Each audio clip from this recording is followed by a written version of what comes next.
And now we move on to Lamar Jackson. As I stated before, he is now the highest paid player in the NFL. And in free agency, they brought in Odell, and now in the draft, they brought in another wide receiver in Zay Flowers.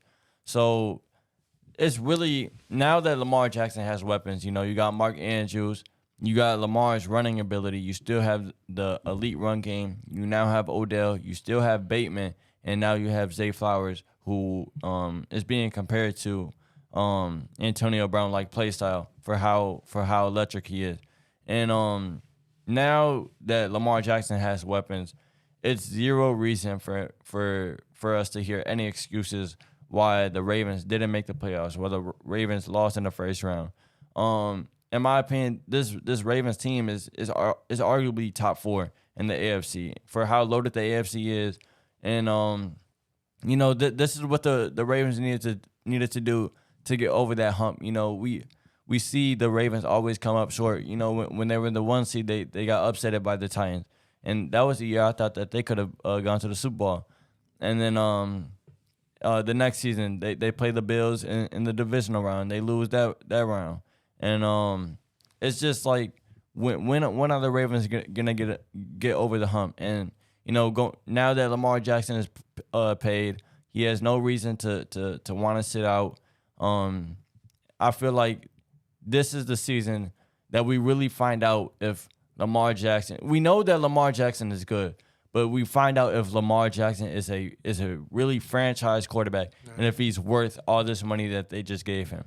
So, what would you define a Ravens season as a failure?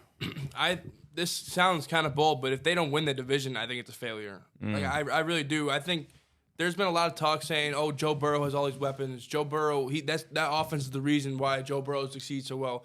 Joe Burrow has the weapons around him, and now Lamar does too. If Lamar can't go in and at least, if he doesn't have a 12-3 record, I was gonna say 12 wins. But I still think if they don't win the division, I will call it a failure. But I do think that now we really do see who the true Lamar is. Everyone's been defending him, saying he has an MVP. Yeah, he does have MVP. I'm not taking anything away from him, but that's been really the only defense against him when people come pressure on him like that. And I'm excited to see him. I hope he does do well. But for all this money he has, we're gonna see for a guy who was considering leaving, we're gonna see who's coming this season now, especially with OBJ. Jordan Addison, who I think was a perfect draft pick. Zay Flowers. Oh, Zay Flowers. Yeah, I think it was a perfect because you got to go ahead and weapon. We've seen OBJ in the past couple of years who's been injury prone.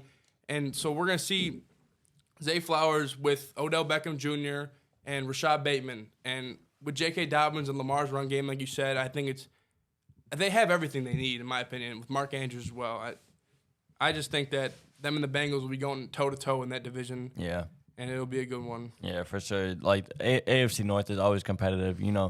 For like you even could sneak the Steelers in there. Now I'm not saying the Steelers are gonna win the division, but just for how great of a coach Mike Tomlin is, Yeah.